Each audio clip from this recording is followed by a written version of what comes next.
Okay, I think we're going to get started so that we don't end up going into coffees and lunches.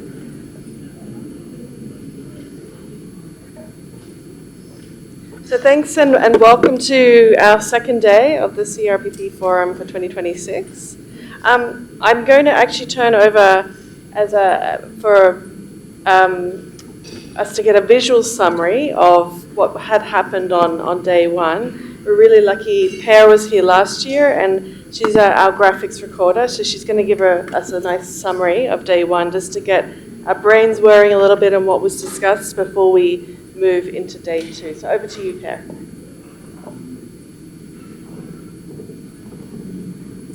Hi, good morning, everyone.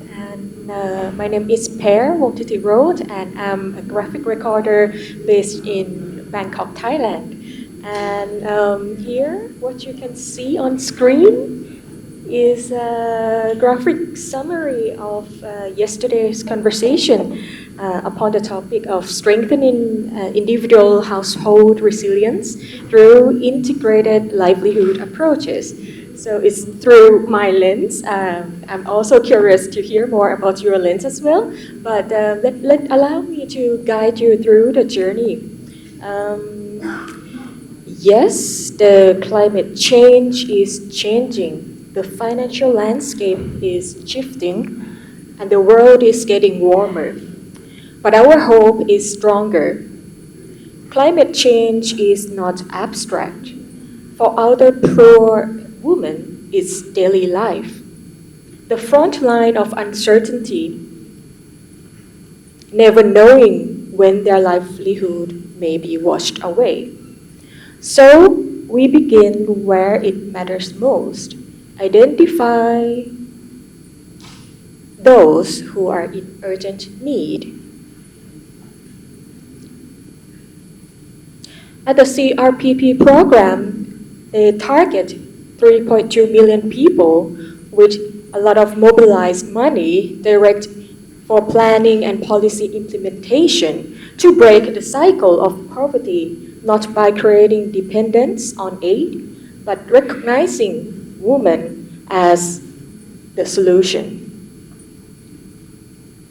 With the right support, it's okay to fall, because social protection, adaptive safety net program are there to catch us.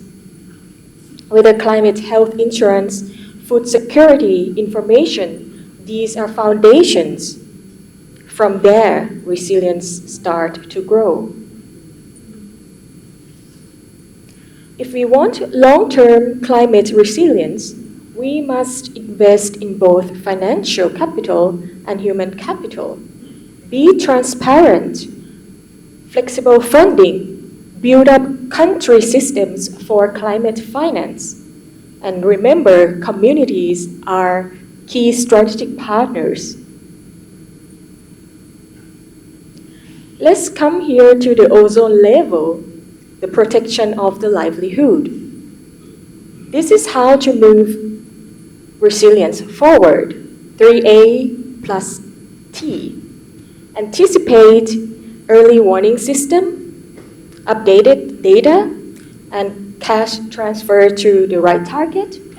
Absorb climate risk insurance.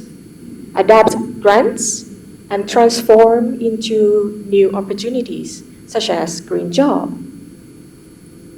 To reimagine the new locally led adaptation solutions. Build from existing resources. Work and learn together. Connect to market. Diversify incomes. Trust communities because they are the experts. The solutions can actually be easy and simple. Just communicate and focus on the outcome. With knowledge and entrepreneurial mindset, they become the S. Super strong, skilled, and sustainable livelihood women to maximize more investment opportunity. At the Fireside Chat, we focus on communicating outcomes we build evidence, we support existing commitments, and we take holistic action view on financial, social, and human capital together.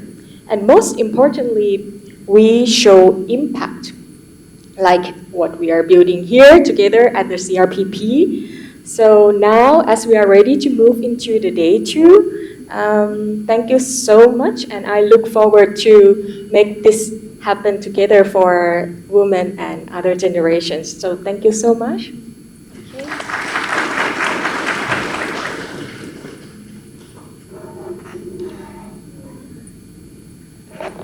No, thanks, Per. And I mean, I think we all know that we bring different skills and expertise into this forum, but not all of us have that ability to summarize something so visually. So thank you. I think it's a great segue.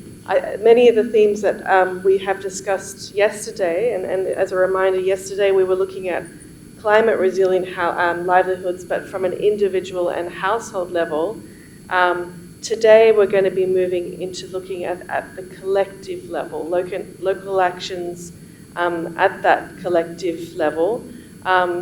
But possibly some of the themes that were discussed yesterday will also be emerging today. So I'm hoping to hear more from everyone today on as we go into this discussion. So when we talk about local actions for climate resilient livelihoods, when we're talking about collective action, we're really looking at how we can strengthen both community-level organizations such as cooperatives, producers associations, natural resource management committees, as well as national-level organizations and systems. It could be chambers of commerce, national sectoral development banks, private-public partnerships. We're really looking at a way of aggregating and doing that collective action, but also still trying to emphasize their role in scaling local actions for those climate resilient livelihoods. So today, for this first plenary session that we're going to be discussing, we're going to really start to explore this collective action and how community organizations and national systems can work in alignment. We want to look at institutional innovations that are enabling collaboration across ministries, banks, chambers of commerce, civil society, and the private sector. And we're going to be drawing across a range of experiences. I believe we're going to have examples from Bangladesh, Indonesia, Nepal, Papua New Guinea, global practice. And what we want to hear and learn from the speakers that will be presenting is how community institutions can reduce systemic climate risks, what governance innovations are there that are supporting sustained resilience, the experience of national and community actors to mobilize climate finance across both the public and private spheres, and also still how local voices can be able to shape national and local adaptation planning. So we're going to start today with two scene-setting presentations before we turn to an esteemed panel to discuss their experiences across countries and organizations. First of all, we have Ariane Dahan from the International Development Research Center, and we're going to hear from Ariane on the research and experience that IDRC has had on collective decision-making for climate-resilient livelihoods, and examples of successful institutional arrangements that IDRC is aware of from their work. So over to you, Ariane.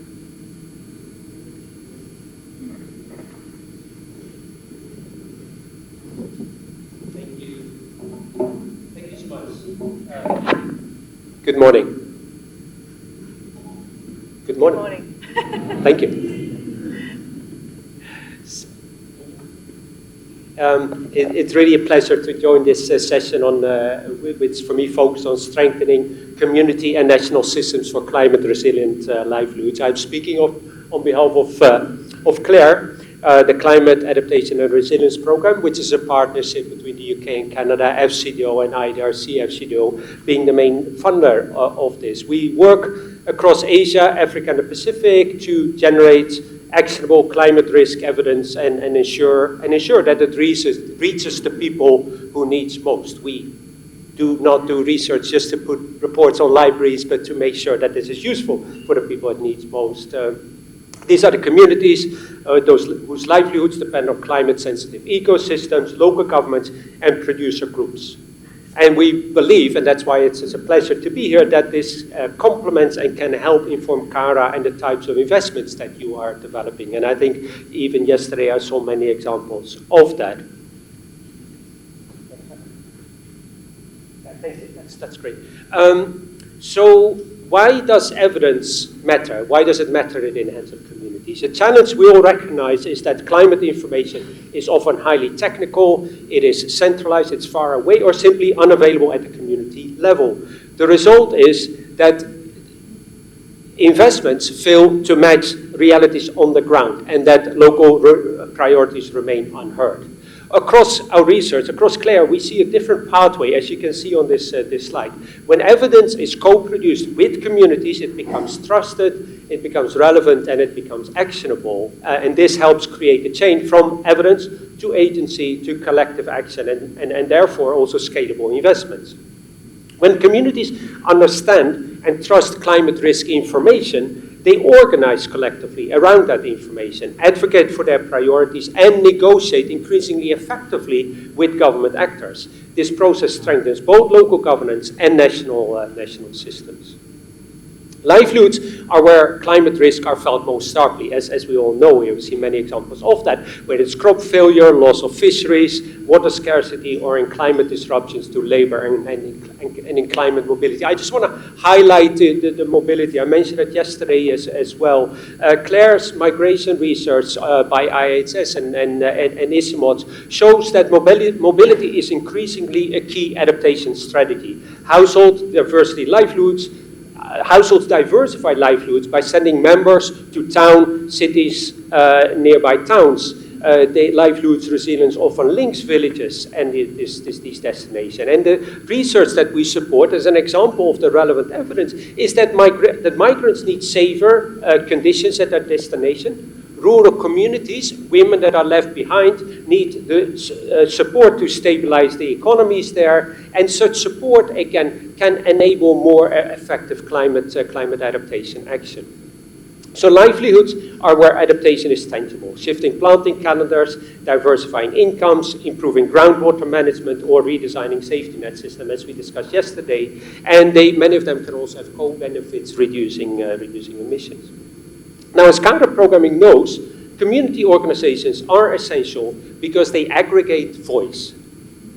And women are often and need to be at the center of that. They bridge community knowledge with local and national institutions. They create a platform through which evidence can travel upward and financing can travel downward.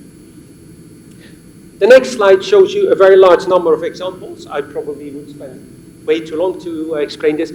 This includes the work on migration, success, and collapse. It also includes great examples, recent research carried out by Asian Institute of Technology. Two of the colleagues, including Professor Shobakar, is there.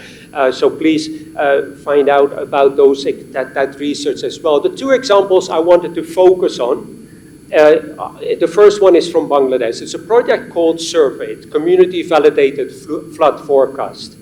In rural coastal Bangladesh, Surveyed is working in areas where storm surges and tidal flooding repeatedly breach embankments and destroy livelihoods. Traditional cyclone warnings do not capture inland tidal surges, which can travel very far up and overwhelm old embankments. Now, what Surveyed does is it combines AI-driven search forecasting with community knowledge and local mapping. Women-led community groups participate directly in identifying embankments' weak points and areas where elderly people with limited mobility face disproportional risks. The project has installed water level sensors, as you see in the pictures, in strategic locations, chosen through community consultation and also managed by local communities, making it possible to provide impact-based local early warning. Now, these forecasts are locally piloted, but they're designed with national authorities so they can be adopted in early action protocols, enabling faster activation of preparedness for hundreds of thousands of people. The key shift here is that communities are no longer passive recipients of warnings. Their knowledge is embedded in the system, and their participation is actively shaping how search forecasting will function across the Delta. You have time for one more? Okay, thank you. The second, back to the previous slide. Thanks. The second example is from rural Karnataka in India, specifically Raichur, which is a semi-arid district, and an organization called Well Labs, part of IFMR, which some of you will know. They work directly with farmers, women's groups, youth, and water user cooperatives to build a community hydrology system. Groundwater here is, as many of you know, is declining after 2 decades of over-extraction, and rainfall variability is rising. To address this, communities are trained as, people in communities are trained as community hydrologists, collecting monthly data on groundwater levels, rainfall, and cropping patterns. They use this evidence to generate a regional water balance, which becomes a shared decision-making tool. The data is co-produced. Farmers bring generational knowledge of wells, boreholes, and the indigenous knowledge of boreholes and tank systems, and researchers integrate it with hydrological models and scenario simulations. This combination makes information legible to both communities and government officials. The Raichur, it's called the T-Lab, the Raichur T-Lab has already strengthened water user cooperative societies, enabling more equitable allocation of irrigation water. It has supported innovations such as pipe-to-field irrigation, reducing seepage losses, and improve access to till-end farmers, and is mobilizing philanthropy and private money for implementation and scaling. So the long-term vision of this, similar to the previous example, is a model where trained community hydrologists can provide continuous support to the local authorities and to the district administrations, embedding evidence generation directly into rural government systems. So with that, I conclude, and thank you for listening to those examples. For Cara and for the kind of investments that you're making, on the next slide. There are, I think, 4 lessons that emerge from this research program, relevant perhaps for CRPP's investments agenda. First of all, and we had discussions about it yesterday, many governments are really eager for grounded evidence. They're looking for, within national missions, they're looking for effective ways of resolving the problems. Local officials consistently welcome data that is socially legitimate and technically robust. The second thing, intermediaries are absolutely key. Community-based organizations, and we discussed this yesterday as well, in our case, combined with researchers and local NGO, translate climate information into decisions. The third one is more closer to a recommendation. We need to make sure that these are seen as continuous services. We need to invest in the services and not in one-off tools in terms of project preparation. What we find is that the long-term facilitation, learning, and iterative collaboration are what truly can scale resilience. And finally, there's a potential to treat co-produced evidence as core infrastructure. It strengthens accountability, it reduces risks, and ensures investments match local needs.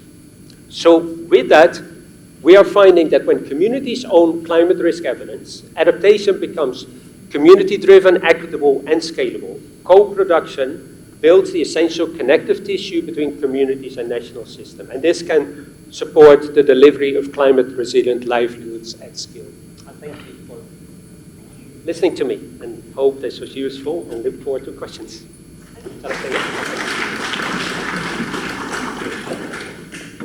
Thank you, Ariane. And I think the co-production is again another skill set that one needs to have when we're talking about local action, and there are different organizations that know how to do that and support that connection at the different scales.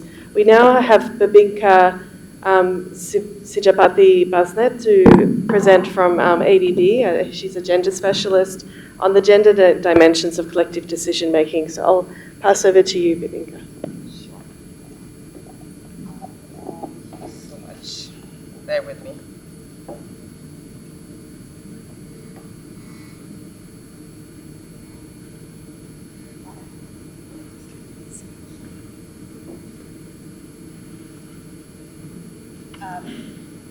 So what I'm going to share, Nisha actually provided sort of snippet yesterday, so I will sort of elaborate on it.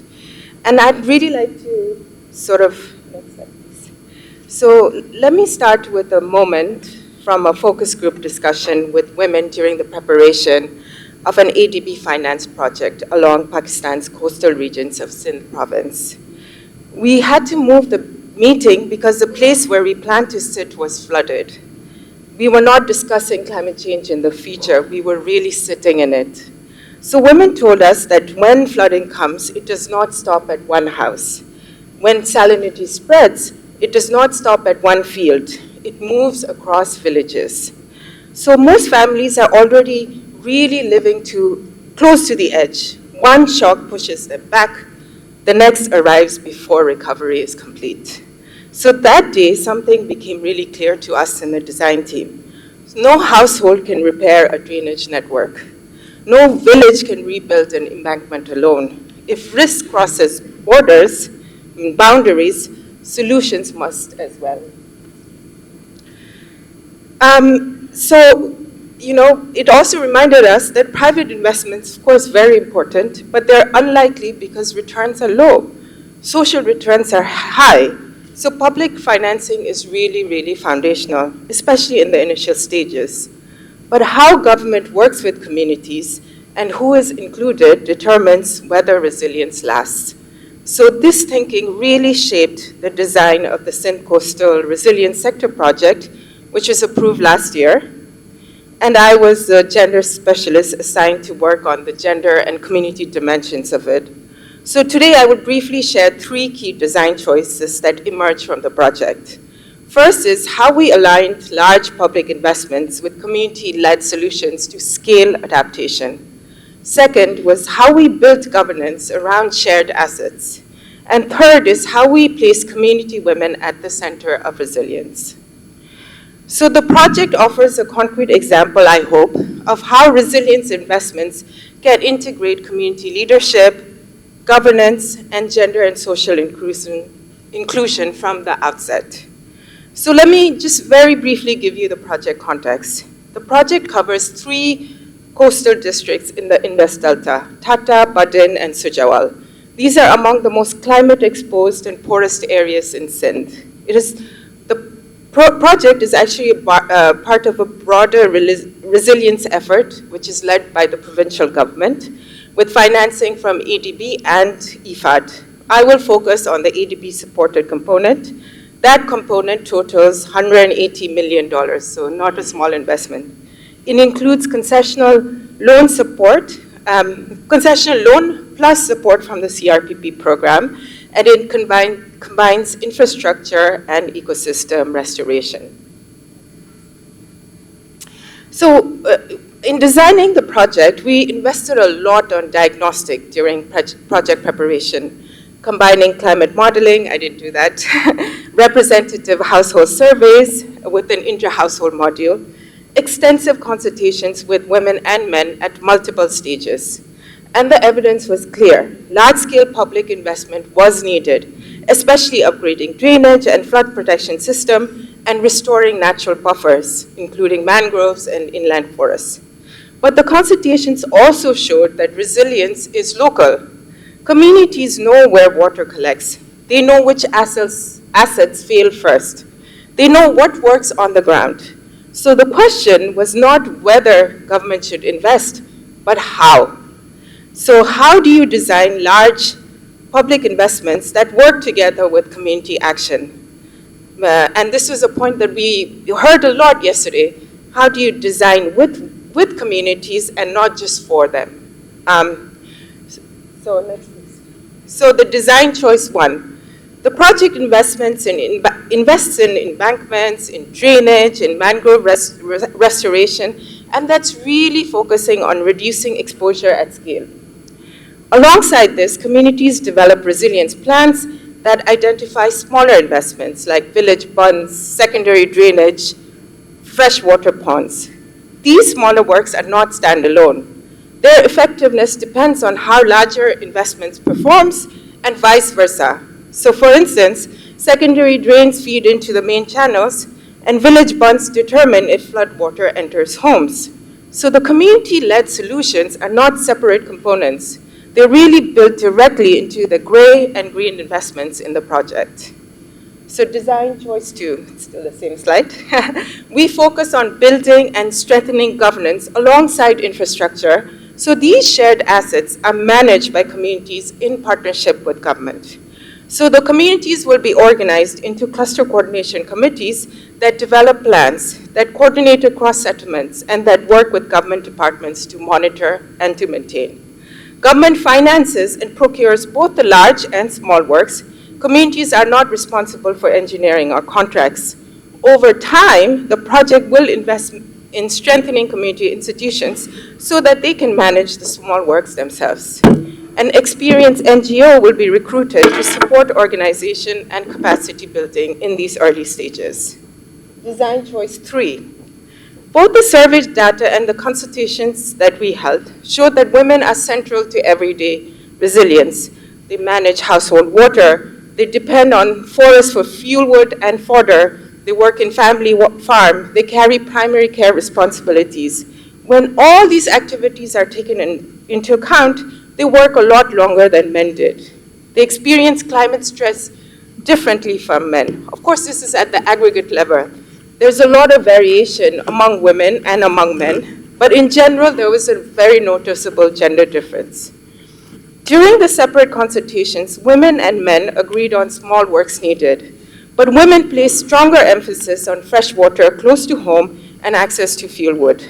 Because the consultations were in safe spaces, women spoke candidly about why their priorities rarely shape community-level decisions. Meetings are dominated by senior men, they told us. Timing and venue does not always work for them, they told us. Many need permission to travel outside the village, and we could see that for ourselves. And discussions are held in formal or technical language in settings where women are not used to speaking. So even if they're present, they're just sitting and not really participating. So the issue for them was not interest, they were interested, it was influence. So listening to women, the project is designed to strengthen women's collective agency, and we do that through a number of things, like dedicated budget space for women identified and led investments, meaningful representation in the cluster coordination committees, support for organization and leadership for women, practical adjustments to enable participation, such as safe transport, timing, venue, childcare support. And at the same time, the focus is not just on women, it's also training for government staff to be able to work with women too. So in mangrove restoration, which is a key feature of the project, women move from providing short-term nursery labor to defined roles in management and benefit sharing through mangrove stewardship agreement with Sindh Forest Department. This will be the first time that the department will enter into such an agreement with organized women's groups. So in closing, what I would like to share is when flood surge and salinity slowly spreads in coastal areas, risk is shared. Resilient solutions must also be shared.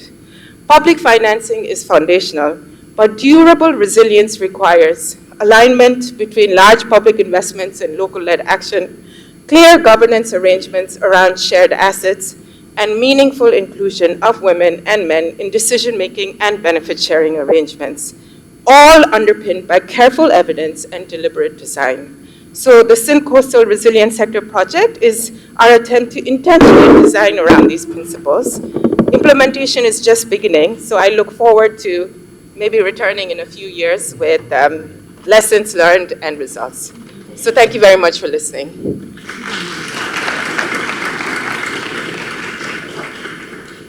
Thank you so much, Viveka. That was an amazing So we're going to now have some panelists come up and also discuss their experiences. We have Brian Kanai, the Assistant Director, the Ministry for Community Development, Religion, Youth and Censorship in Papua New Guinea. We have Ramona Carlin, locally led application specialist for the GCF, the Great Climate Fund. Nidhi Srinivas, Senior Program Officer for Agriculture at the Gates Foundation. And Kun Zhang, a Global Investment Lead at the International Centre for Integrated Housing Development.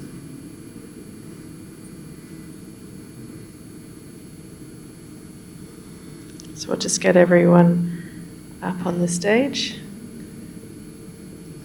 Wherever you like.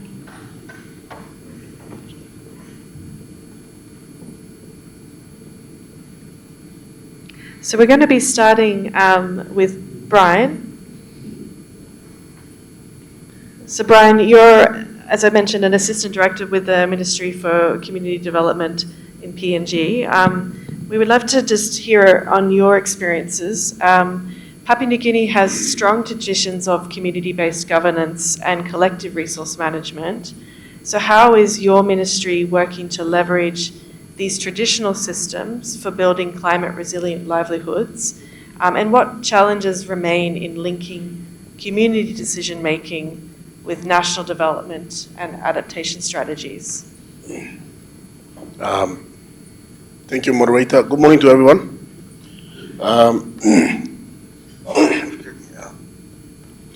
First of all, before I start, let me take this time to acknowledge the government of Thailand, the people of Thailand, for hosting this very important meeting, the forum. I also would like to acknowledge ADB for extending the invitation to Papua New Guinea to be part of this very important forum, and also the partners that have sponsored this very important meeting. Also acknowledge ADB for a number of projects and work that is being done in Papua New Guinea, especially in the area of infrastructure and utilities and other sectors. All right, I represent the Ministry for Community Development, Youth and Religion. As you all know, just an overview of Papua New Guinea. Papua New Guinea has a population of about 12 million people, which 40%, about 35 to 40% of that population is made up of women, and 15% of that population is vulnerable people, especially people living with a disability, which my ministry is directly responsible. And in the area of climate change is a new emerging issue. The government recently, as through interventions, especially in policy and law, I think we've taken cue from the UNFCCC, the United Nations Convention on Climate Change. We've recently legislated the Climate Change Development Act, as well as the first national policy and the National Adaptation Plan that was recently endorsed by Cabinet in 2022. So for my ministry, we deal more with people at the sub-national level. Our government system is structured in three tiers. We have the national government, the provincial and local government. So about 80% of our population segment is basically in the provinces and the districts. So the challenge that we have in Papua New Guinea right now is the legislative and policy barriers that we have. So my ministry is in focus in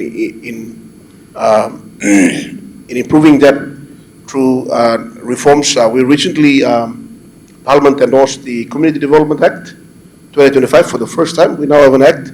That act has now really given us the mandate to actually work with our communities, superseding the organic law on provincial and local level government. So we have direct link with our communities at the very end. So some of the programs that we are running in line with our communities, especially aligned with our medium-term development plan number 4, the national adaptation plan and other sector strategies that we have in place. We have livelihood programs, especially financial literacy, women empowerment programs. We also have programs for rehabilitation for disability. We also have women leadership program that we're currently, there are a number of programs run in Bougainville that are currently with the autonomous region of Bougainville, and a number of initiatives in that space. So climate change is not isolated. We integrating climate change as part of our development planning process. especially within our sector.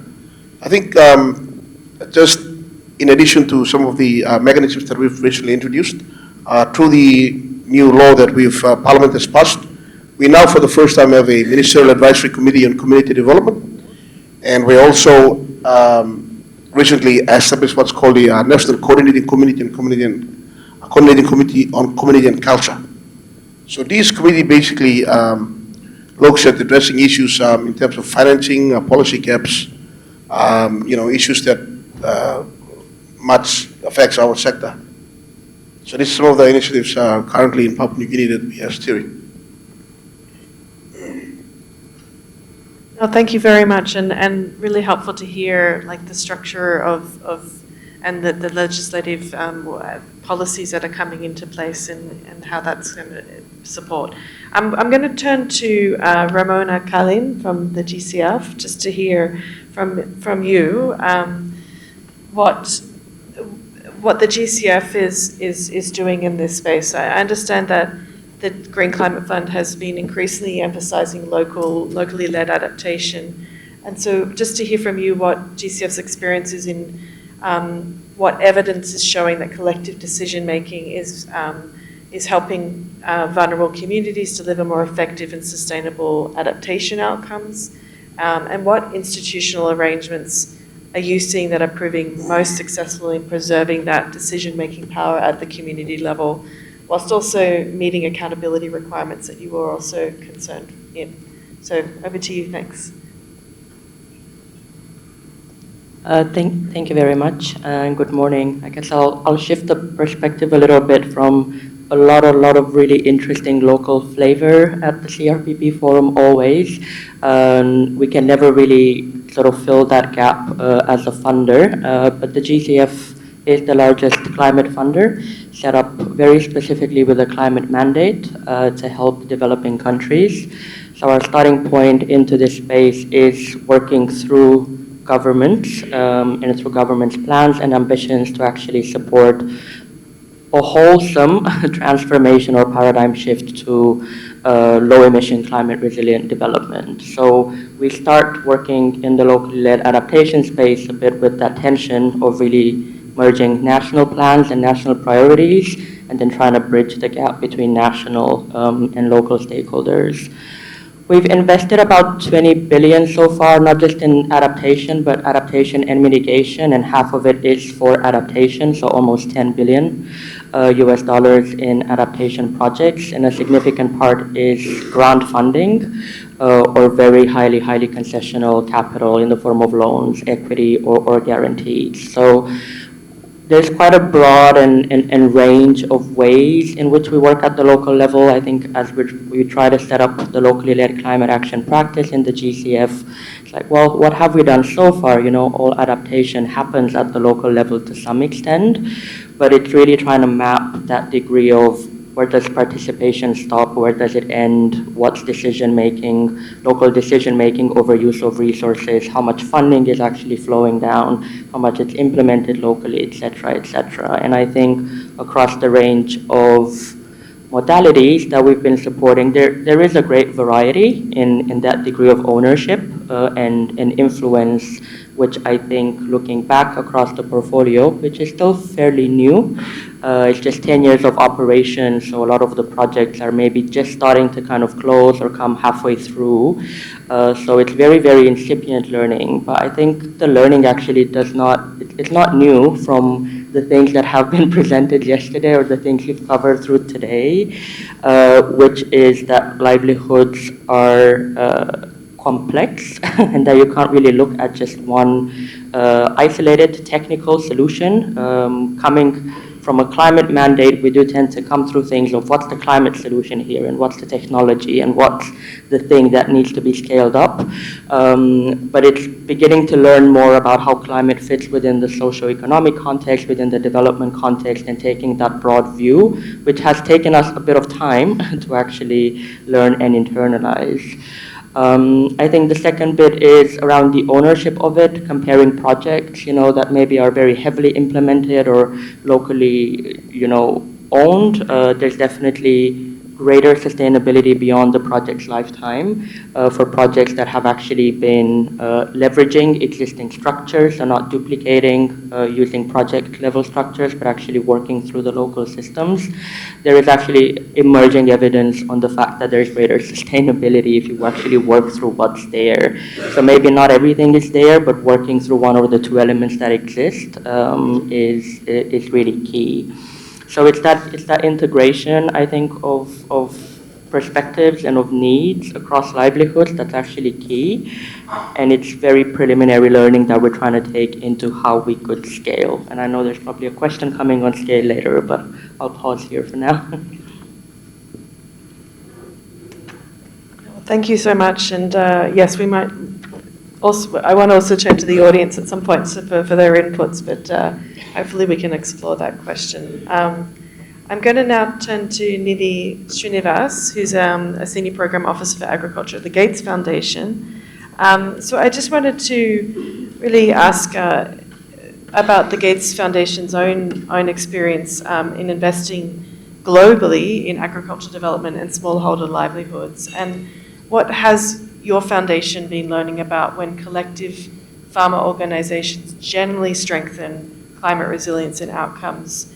What are you learning about that, and when they risk becoming vehicles for external agencies that are not necessarily serving the poorest farmers? So what are you learning from the evidence of the Gates Foundation for climate resilient livelihoods? Thank you, Kate, for the question, and thank you for the opportunity. Good morning, everyone. So I'm going to talk about India, because that's where farmer collectives are most advanced and more mature. In India, we have a target of trying to impact 30 million farmers, smallholder farmers by 2030. And so we definitely believe that farmer collectives are a key stakeholder and partner in this journey. So we work a lot with farmer collectives. Perhaps some of you know, but for those who don't, India has two types of farmer collectives. One is self-help groups, which are really a women-based platform where 6 to 8 women become self-help groups, and then that is federated all the way to clusters. And then there is a more corporate farmer collective, which is farmer-producer organizations or farmer-producer companies, which are set up under the Companies Act, where farmers are the shareholders and farmers are also managing the outfit. So you can think of them as MSMEs really in the agriculture sector. And we work with both platforms. So in terms of what's been our experience, we have found that, and I think this is shared with a lot of what was mentioned yesterday as well, that the farmer is not really thinking about climate. For him, it's all about his unit economics on the farm, and he wants his net income under climate stress to stay stable, and that's what he wants. And so for him, 3 variables are very important. One is, of course, the lower probability of crop loss. He wants technologies and practices that would ensure that. He wants lower cost of production because more and more inputs, etc., are now needed. And as I said, he wants more stable and higher net incomes. So we find that when farmer-producer organizations or farmer-producer companies address these 3 variables, that's when they start to matter to the individual farmer, and that's when the individual farmer starts engaging with them. So when FPOs sort of bring, they become the coordinating platform for technology, for inputs, for market access, for finance, for insurance. When they start bringing this to the individual farmer, that's when they become most productive, and that's when they are really able to move the needle at the acre level. Some of the sort of since 2019, since we have started this work in India, We have worked with 5,500 farmer collectives in 6 states and about 5 million farmers. So we have a long way to go. But women are about 52% of the farmers that we worked with. And these farmers are not just agriculture, but they're also livestock and fisheries farmers that we have worked with. About 180, 200 companies have come and connected to these farmers through the market access, etc. So that's how we feel that when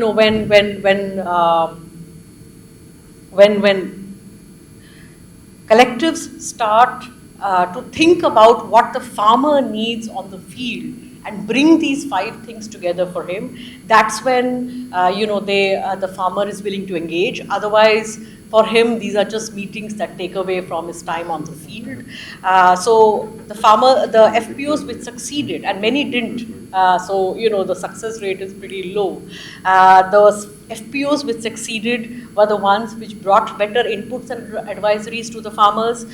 They helped the farmer to become more market ready, and were also able to bring market access and sort of create like a repeat customer base for the crops that they were all growing. These FPOs were also able to help the farmer to capture data, which allows him to then access finance and basically lower the transaction cost for companies to reach farmers. Because that's the other thing, at this bottom of the pyramid market, how do you make it climate resilient? And FPOs become a great way for last mile delivery of technology and practices for smallholder farmers. In fact, in many of the technologies and the startups that we worked in, actually FPOs became the last mile sort of dealer for these startups, simply because when a farmer is buying technology, he needs after sales service. He needs someone right there who can help him to learn how to use it, repair it, and see that it works all the time. And we found that these farmer-aligned intermediaries were really the best option. To summarize, our approach really has been that we help to build lighthouse FPOs through this build, operate, train, transfer type model.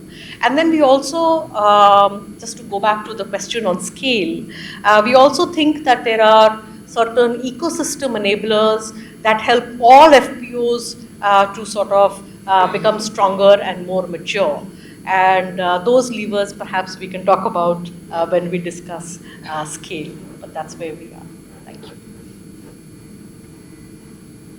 No, that's great. Thank you so much. And I want to shift already to the next panelist, just to get your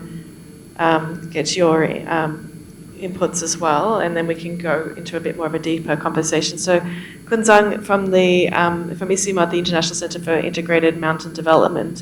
I mean, your work is really in mountain communities, and I think particularly in the Hindu Kush Himalaya, there is such diversity in the communities and the extreme climate vulnerability that is being faced there. But there is also a reliance on collectively managing natural resources. So what are some of the most pressing challenges that you are seeing mountain communities facing, and what benefits are you seeing in ICIMOD's work to promote community climate resilience and the wider socioeconomic benefits? So over to you, thanks. Good morning, everybody, and thank you, Madam Moderator, and thank you, EDB and organizers for having ICIMOD to this event as well as on this panel. We're very pleased to be here and to be part of this very important panel. As you rightly mentioned, ICIMOD is intergovernmental organization. We work for mountains and people in the Hindu Kush Himalaya region, serving 8 regional member countries of Afghanistan, Bangladesh, Bhutan, China, India, Nepal, Myanmar, Pakistan. So I'm outlining these countries to really highlight the diversity as well as the the reach of this region, which highlights the importance. So ICIMOD works in building and sharing knowledge in 3 core activity area of climate and environmental risks, resilient economy and livelihood, and global and regional cooperation to drive the regional policy as well as action, which is very, very important. The Hindu Kush Himalaya is also known as third pole, but the only difference from other pole is we have people living in this pole, and that makes the action very urgent and immediate, as well as the issues very staggering for this region. The region is also facing intensified climate risks. You name it, like flood, avalanches, glacier melt, we have all of them. And since the risks are concentrated, the intensification when it comes to frequency as well as the concentration magnitude it's really intensified, and we do have very compelling evidence showing that. So therefore, the action, including the support on finance, which is woefully lacking right now, is needed very urgently and immediate. And mountain has its uniqueness when it comes to the ecological fragility, remoteness, and access to market and finance, as we have seen also yesterday and also in other important forums. So this interestingly creates a paradox of people who are actually living in this global asset, where there's rich biodiversity, where this global asset is a source of livelihood to almost quarter of humanity. They are also the frontliners when it comes to the climate risks. So ICIMOD, our experience working in the region for the last 40 years, so showed really strong and compelling evidence, the value and wisdoms and how informed decision making is enabled when the collective decision process is being is implemented, and how this strengthens the climate resilience livelihood. For instance, study shows that bridging science, policy, and stakeholder engagement leads to solutions that are evidence-based. The knowledge co-creation and participatory design, which we also discussed a lot in this forum, integrating science, social science, and indigenous knowledge leads to better decision-making. Embedding GESI, which is gender equality and social inclusion, because as we've seen in our second presentation, those who are actually facing the risks as well as living them, they know they also have the solution because they are actually living that, right?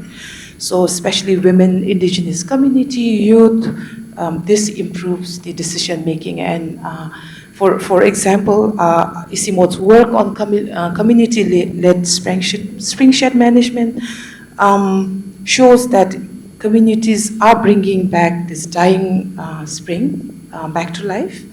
And of course, you know, springs are lifeline of the region. They are dying. This also puts the livelihood and food security, energy security at stake. At the same time, women, there's a lot of burden on them because they have to travel far to fetch water, and then there's no, you know, there's extra burden on them besides other responsibility. So the solution actually exists when there's community engagement and ownership. What we have done in this is when community come together to map, monitor, and revive this recharging zone in this spring shed area, the springs actually revived, stabilizing the irrigation system, therefore contributing to the farm productivity. And the good benefit is also that there's significant reduction of women workload, freeing for income and education leadership. Another thing, very significant benefit that had come is the data when it comes to local institution it's strengthened, alluding to clearer rules as well as inclusive decision making by the authority, because they have data and they can make based on the information, and this action, the decisions that are taken are actionable as well as justifiable. So therefore, these are some of the examples, and if I have some time, I can give another example, but I'm looking at Madam Moderator. Can I go ahead? Right, great. So very, very quickly, there are also another example where ICIMOD works with a lot of community forest users, and also when it comes to niche mountain value chain, community. So in both in Nepal as well as in Bhutan and other regions, our work showed that when we engage these users, community forest users, there's improvement when it comes to sustainable forest management, reduction in over-extraction, and ecosystem restoration. At the same time, there is also a benefit of income generation from non-timber forest products. So it has manifold benefit, not just the ecosystem and environmental benefit, but also at the same time increasing and strengthening the livelihood for the people in the vicinity. So in a sense, I want to sum up that when community institution evolve as from resource manager to frontline climate adaptation actors, that's where we are able to get into actual real decision making, which is very helpful in strengthening the climate resilience and livelihood. Thank you very much. Well, thank you so much, and there's a lot to absorb, I think, as we go through this discussion.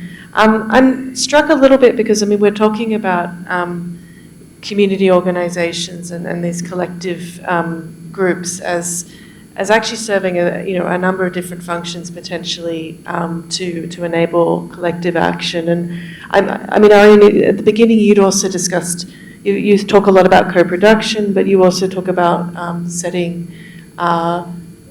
that these community organizations serve as an intermediary. And maybe just starting with you, just a little bit more reflection on that and what we are hearing here. How do you see that we could kind of, and there is a question of scale a little bit in this regard, is, it's very hard with adaptation. It's locally driven context, but we do have an urgency to scale and support climate resilient livelihoods at quite a national level rather than just at the local level. But it is quite complex to do that when you're going from local to national. And so I'm just wondering, from your experience and what we're hearing here, how do you see the work that you're doing with IDRC on treating community organizations as this intermediary, perhaps to achieve scale, but how do you see that is doable? It's a very complex question, perhaps, but just love to hear your thoughts. As you were turning towards me, I actually reflected on using the word intermediaries almost does injustice to the fact that local, right? And I used it, right? It was not yours. So if there was a misunderstanding there, I definitely want to correct that. Yes, because it is community groups. See, I don't think there's a way around it, and I think I think what you're saying about GCF is also finding that, right, is that like to make what we do sustainable. Adaptation, and this is nothing new. We talked about the Livelihoods framework yesterday in India.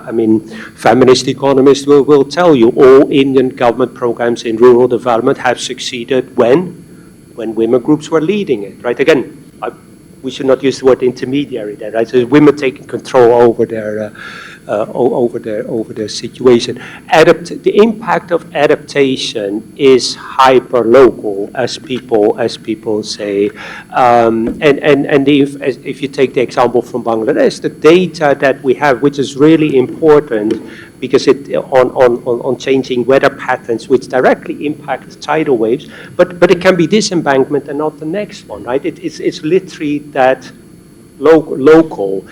So in most contexts, local groups are needed and are absolutely keen to address those issues. What I learned in Bangladesh is by reducing or increasing the time that have to be being worked for 1 to 3 days makes an enormous difference, right? Markets are impacted by that. So very small changes make an enormous difference, and people know that at the local level. But the issue is that the knowledge at the local level is not enough. Not only for scaling, but also for the sustainability in that place, right? You need to have that connection, and that's where the word intermediary, I think, is important. It's like a connective tissue, if you like, right?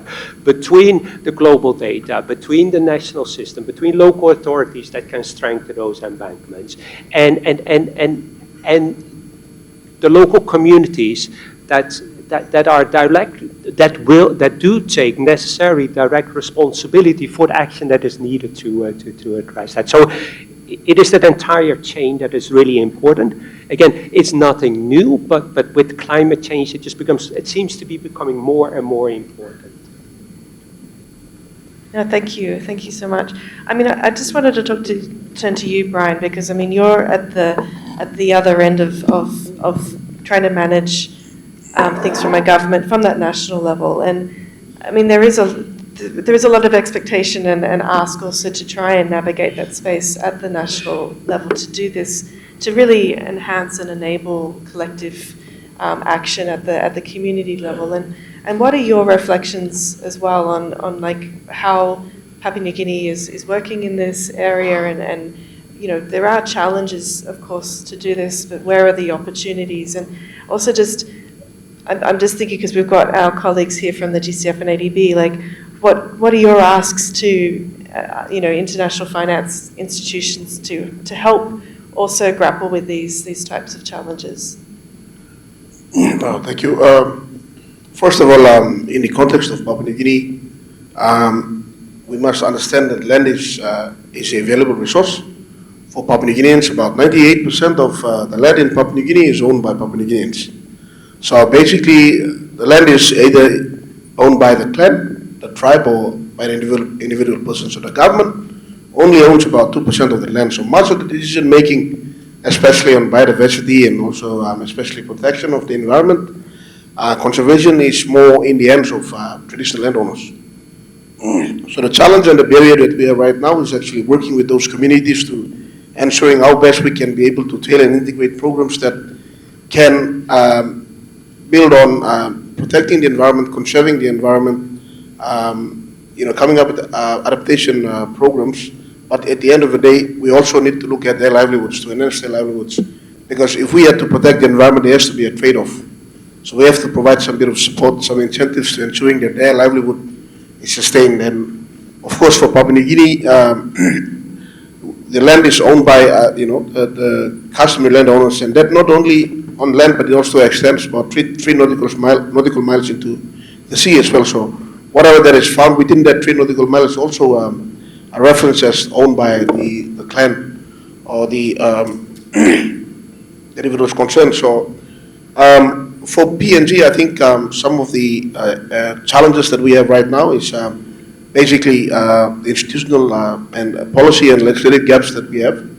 And we would really need support from our development partners in ensuring that those barriers are unlocked.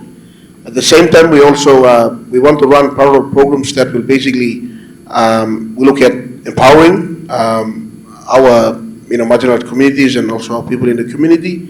We also look at inclusion programs and also programs on protection. So, in a nutshell, the government has, in its wisdom, has come up with what's called a policy on integrated community development, which basically sets the scene around these three key areas on empowerment, protection, and inclusion. So what we want to see going forward is basically assisting the communities to come up with what's called ward development plans, so that these communities, these plans, we already have a planning system that is in place, pursuant to the National Planning Act that we have in the country.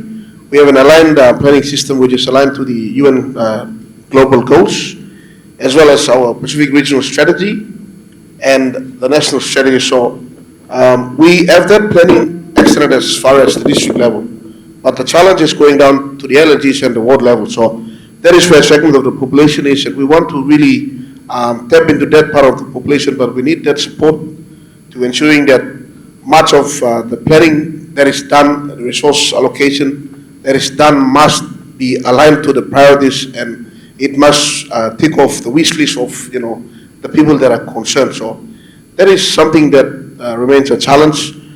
Within my sector, the community and culture sector, annually we receive about 3% of the national budget. You see, so you cannot really do much with the 3% of that portion of the budget. So you really have to stretch out. So in doing so, we only look at priority areas which we maintain. So basically, it's more like lip service to our people. So I don't condone my government for that, but what I would say is that we need that support in that sector to boost support in the community and culture sector, which climate change is an integrated part of this the sector in itself. So we pretty much need support, and we also want to continue this run of engagements and consultations in ensuring that whatever that is done in the future is in the best interest of our people back home. So I think that is pretty much what I can put on the table for Papua New Guinea and maybe the Pacific as well. Thank you. No, thank you so much, and I think it's very interesting.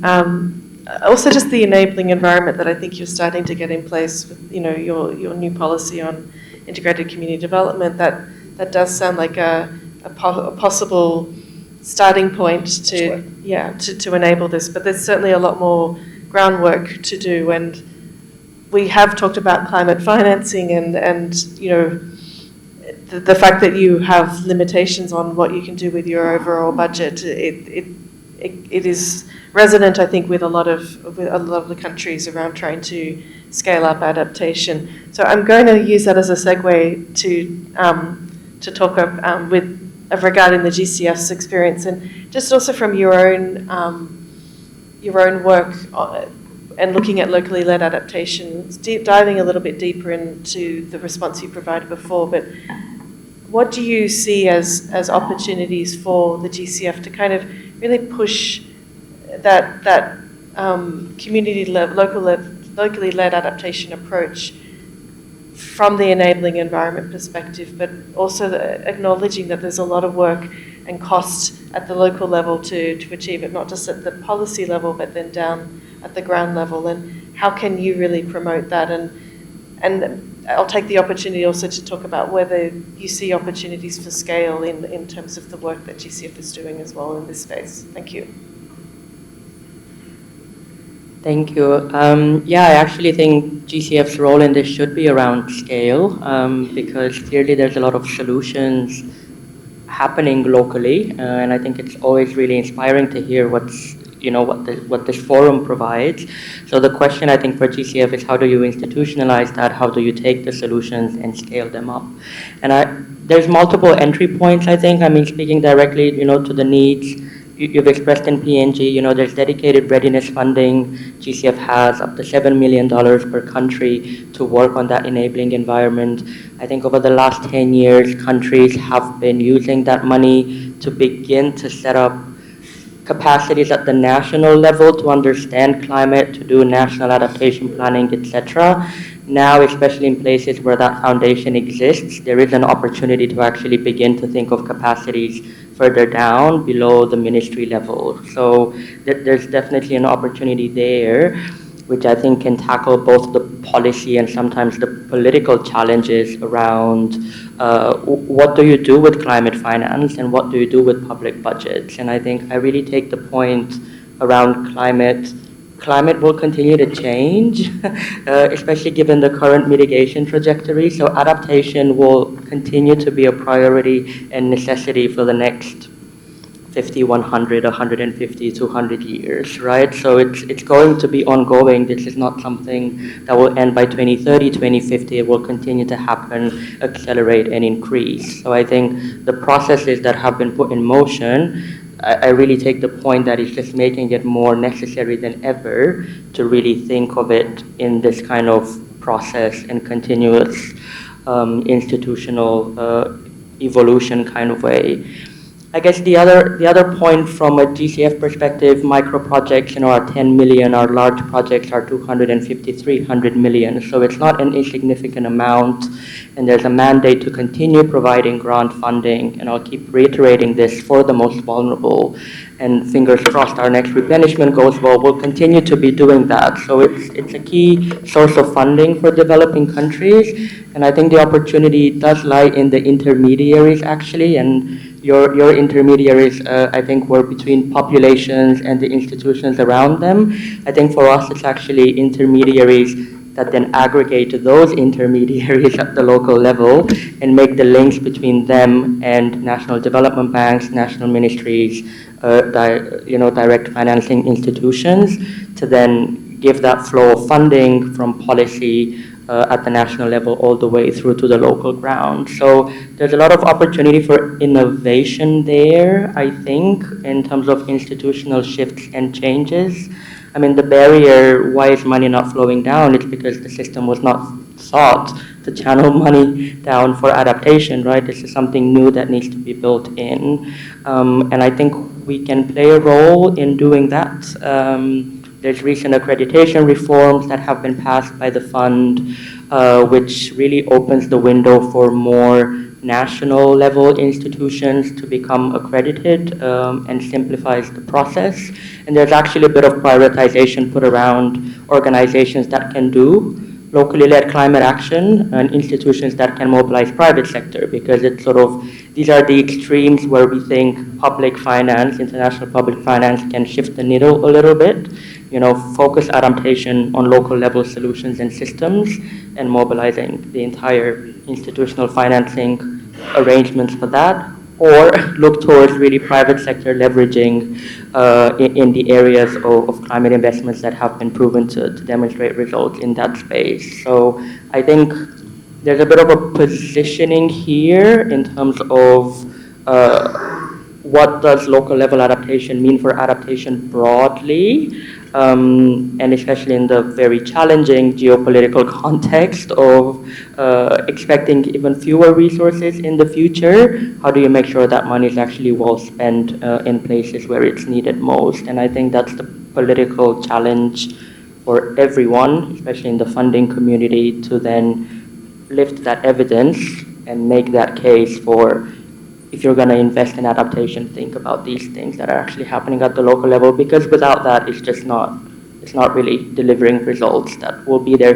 2030, in 2070, etc., when this will continue to happen. No, that's really, really helpful, and I think certainly with this challenge in the financing, obviously many institutions are looking at where their money would be best, basically spent, because there is limited financing, so leveraging that. Bibinko, I just wanted, as we're talking about, financial institutions such as GCF as well as the ADB, and you gave your example before of the work with your project, but in general, do you have any reflections on how an institution such as ADB can really help leverage this approach towards collective action? I thought it was really interesting, Ramona, about the comment on a different level of intermediary, for example, and I do feel that is sometimes, and I'm conscious of that term as well. I think we have to be careful about how we frame this, but I think for governments and national institutions and global institutions that are looking for trying to achieve scale, there is different levels of intermediary to help enable that financing, and I really think that point is very helpful. But in terms of your work, how help push that enabling environment and getting the change that we would like to see to drive collective action. Sorry, sir. I thought your point was really well taken, that, if the government sort of sets up the national system and enables for tailoring, then that's where it works. And I thought that you made a really good point about, like, this is not just for equity reasons. You gave that example of land tenure, that, if you want conservation, you want adaptation solutions, you actually really have to work at the local level, because they're the ones who actually decide whether or not projects are successful or not. So I thought that was really an excellent point. From our experience, if I can go back and also relate to, other work that I've done in Indonesia and also in Nepal, is really the role of NGOs. So, for this project, for instance, we actually carved in through GCF financing a role for an NGO that is able to work at the interface between both the local communities as well as the governments, because both need to come together, right? And then also has an understanding of ADB process, which, all of it has to be an iterative process. It's not automatic. So one of the main innovations that I'm quite excited about, let's see what happens, is that, the idea is, in these areas, there are already community institutions, but they kind of, wither off when funding reduces. So what we're trying to do is identify and strengthen existing institutions where they exist and where they don't sort of really support and enable them. And a big part of that is actually getting these institutions financially ready, both to accept financing themselves, to set up their own financing mechanisms, and that's where the mangroves part really comes in, the benefit sharing arrangements with the government on the mangroves part, but also be able to manage small procurements themselves. So I hope that, at the end of the day, there will be a sustainable model that we will have piloted, and there'll be some results to share. Because obviously, all of these processes are very, very difficult and challenging for local level institutions to manage, and that's where intermediaries really come into play. So, thank you. No, thank you. And yeah, I think that the point on sustainable models is, I think there's going to be multiple different types of models that emerge, but there's a complexity there potentially. But I wanted to turn to Nidhi, because we've been talking a lot about, like, really international finance and public finance, but I think you've got some really interesting examples from the private, where private finance can be mobilized to help. And this is we keep talking about that this private finance needs to fill a gap for adaptation finance, but I think it's still quite nascent. There's not a lot of strong examples at the global level. So I'm quite interested to know of the Gates Foundation's work, also because you're blending then philanthropic financing into this sphere. So how do you see the models for private finance and where philanthropic and public financing could be blended in? Thanks. Thanks, Kate. So I think that brings us back to the real question around the private sector, and what is preventing the private sector from serving smallholders at scale with technologies and practices, and what kind of capital can remove these barriers. So the core market reality that we have understood is that the farmer is not a beneficiary, he's a customer. And he's willing to invest in any technology which is affordable, timely, and relevant to his local context. And it's up to the private sector to develop those technologies and ensure that they reach the farmer in a affordable, timely way. And so, frugal innovation for us is a really big sort of strategy, and we do think that. Especially in the countries that we are working in, we are really ensuring that we promote frugal innovation. What we have found is that the private sector sort of repeatedly And when I say the private sector, I mean startups, I mean input companies, I mean sort of processors, banks, financial institutions. Four things sort of really pop up all the time. The first one is from the farmer's perspective. The products and the services that have been developed by the private sector is not really relevant to the smallholder farmer that we care about. So he's basically not the customer segment that they are addressing through their current product portfolio. And on the delivery side, we find that companies always complain of really high cost of customer search because the farmer is fragmented. He's a smallholder farmer. Then climate-driven farm income, the shocks make income volatile, and so that's a challenge. There are long payback periods for new technology, and there is weak data to underwrite risk. So in our experience, it's not really a willingness to pay problem. It's more like a risk, incentive, and transaction cost problem that is preventing private sector from serving bottom of the pyramid markets. And I want to just sort of give a concrete example here of this. If we have some time, of this accelerator. It's called India Agri-Tech Incubation Network, which is basically trying to solve for these challenges that startups face. And these are startups which have got predominantly climate smart and climate resilient technologies and products. So how do we get them to the farmers, overcoming all these barriers? And we have this this accelerator is doing what perhaps most accelerators do, which is develop, de-risk, and then deliver. Basically, we are providing startups with about $40,000 per startup kind of funding, and it's not really always, it's in cash, it's in kind. We give them laboratory and other support, etc. We mentor them. So they develop technologies and products that are completely relevant to problem statements that are sourced from ground, from the local communities. And then we de-risk the technologies by asking the startups to pilot them in those geographies.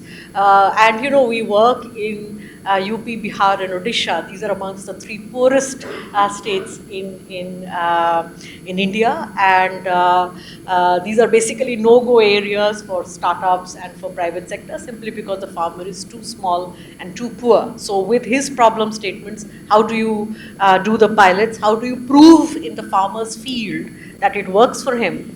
And through that demonstration effect, you to some extent de-risk it. We also work a lot on building the go-to-market plans and the whole sort of demand generation for the technologies that we care about, and also on crowding in credit to help the farmer to buy some of these technologies. Now, some of these technologies are for individual farmers to buy, but then there are others which actually are best bought by, say, a collective like a farmer-producer organization. Things like, biomass-based cold storage, etc., are for larger collectives to purchase. And so, how do we ensure that they have embedded credit when they are, trying to buy these technologies? So since 2022, when this sort of incubator really sort of got into its stride, we have about 70 startups that we have selected out of a pipeline of some 800 startups in India. And we have reached about 220,000 farmers, about 50% of them are women. Our target is to reach 1 million farmers through this accelerator. And the farmers, and this is a really interesting data point for me, that the farmers themselves have bought technologies worth $10 million in the last 3 years. And these are not subsidized, these are just bought on a sort of MRP sort of basis. These startups are now working in 100 districts in 5 states. And they were also able to, set up dealer networks in these areas, jobs got created, all of that happened. And from a farmer's perspective, of course, his cost of production went down, his crop loss went down, his net incomes went up by some 20-odd%. And so overall, it became a win-win for the startup and for the farmer. In fact, the startups used the data that validated the technology in farmer fields to then go to private equity and start raising funds, and they ended up raising about $5 million of private equity over the last 3.5 years. And so we have found that when startups, when farmers see technology that works, they adopt it. And when private sector finds mechanisms that reduces their uncertainty, then they start really scaling fast. Our own role in this has been, I would say, catalytic. Very little money really was involved, but basically we stood there and we said, we'll help you absorb early stage risk. We were willing to finance proof and validation. We were able to help reduce the friction in customer acquisition for companies. And we support aggregation platforms, whether these are FPOs, whether these are digital platforms, and any other sort of shared infrastructure. We are able to sort of use our convening power and use some of our coordination to make that happen. And then, of course, we are able to enable blended in and follow-on capital. So basically, I think if the unit economics of any technology is positive, then I think the role of donors like us is to really shorten the distance between innovation and scalable markets. Thank you. That's what we've done. Thanks so much. No, that's really interesting, and it's great to get that perspective from experience, because it is also, in a way, an intermediary, if we're going to go back to that word, between public and private sector to bring those spaces together. I'm conscious of time and that we are in the way of coffee break. So Kunsang, I'm just going to turn to you, and you're kind of in the unfair position just to perhaps help us also wrap up a little bit. But from the perspective of ICIMOD and supporting mountain communities, I'd love to hear how you see yourself actually possibly as, again, an intermediary in navigating various different spaces, supporting the enabling environment, connecting with government, but local institutions, perhaps with also private sector. How do you reflect on the discussions today? And with that question of scale, how do we kind of push this beyond individual communities to kind of scale it at the scale needed? Thanks. Thank you very much. I'll be very quick. Really useful discussion, and from ICIMOD's experience working in the region and also working on helping supporting countries and communities, kind of leveraging the investment and also building the climate resilience of livelihood and communities. Our experience had showed that there are, when it comes to the strengthening of the community ecosystem itself, there are set of combination of reforms, like institutional reforms, right-based policy, targeted investment, which is very, very important. So really trying to address the remoteness when it comes to the region, and also the socio-economic marginalization, and ecological fragility, and shaping the developmental pathway. So for my response, really, which resonates with the discussion yesterday as well as even in this panel, I've reflected on 3 points. One is, I see basically 3 important intervention in this area. One is on the policy front, another one on the investment priority, and third one on financial tool. So on the policy, the policy reform needs to now formally recognize and empower community institution as formal governance and economic actors, while they do a lot of important work while they are the leaders, drivers, but right now they're more treated as social group rather than the governance actor. I think that is very, very important, and it's really about time. In the HKH region, it is actually happening at a very high level. For instance, in Bhutan, Water Act actually formalized kind of legitimize the Water User Association as well as River Basin Committee in the Water Act itself, which is promulgated by the Parliament. So countries are working towards that. There are, there is a validation, recognition that this should be bottom up, and there should be inclusive kind of consultation in decision making, and this is very positive. Reforms also include, strengthening of tenure, security, and resource rights, really facilitating the compliance and legal procedure, because for community, for them this is the risks that they're living in, and they need action, and for them the cumbersome legal procedure compliance doesn't really help. So how do we facilitate? I think reforms in that area is very important, and promoting public-private community partnership is very, very important. And therefore, with these reforms, and of course there are many other reforms, in the interest of time I cannot reflect on all, communities, government, and market really can jointly develop viable local investment cases for adaptation, biodiversity, and climate resilience enterprises. Secondly, on the prioritization of investment, I think now it has to be really strengthened around the readiness and the governance capacity of institution, community institution, including, especially in mountain region, the digital governance to connect remote communities is very important. We also reflected very much on the aggregation model, and which came also up in this panel. That's important.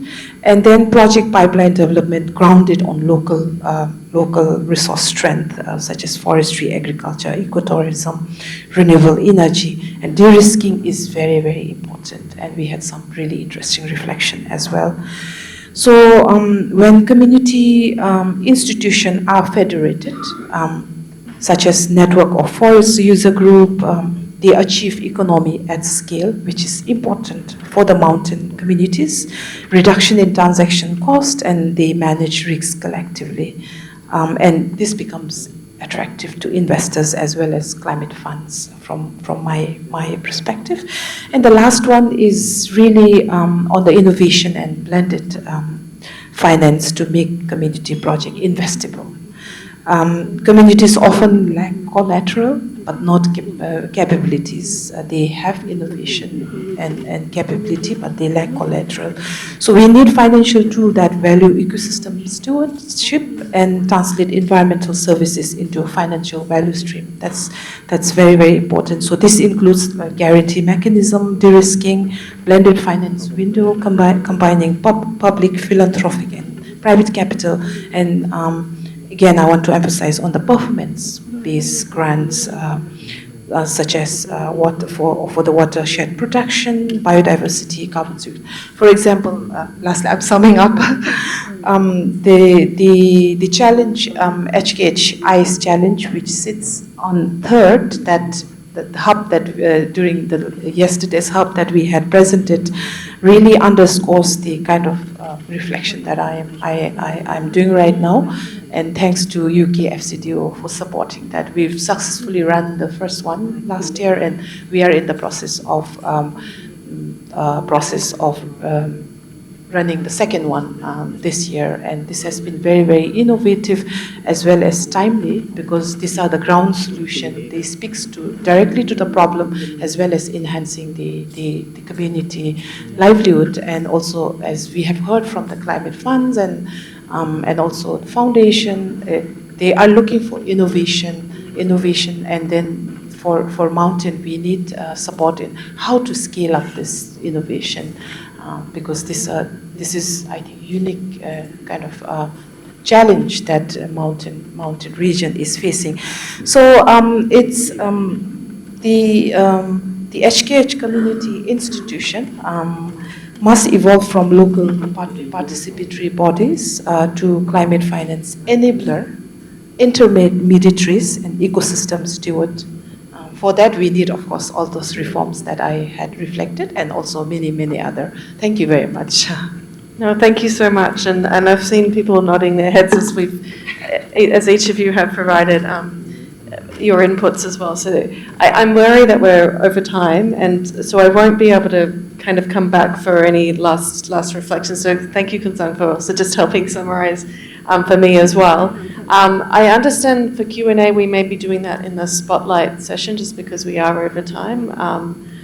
I'll just check on that.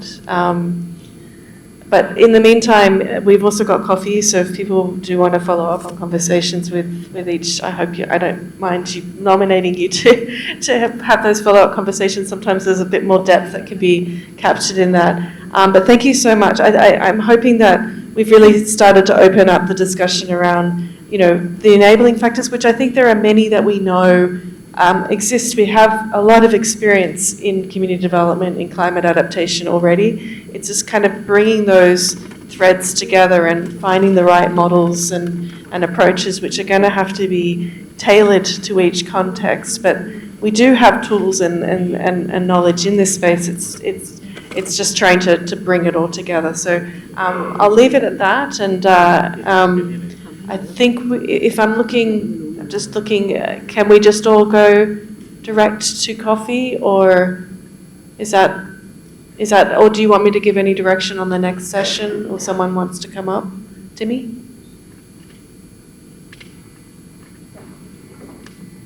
Yes. Hello. Yes, we can now proceed to coffee break, and then please go directly to the Spotlight 3 and 4 venues, again at the Commerce 1 and 2 downstairs. So we'll have 15 minutes for coffee break. Thank you. Thanks so much.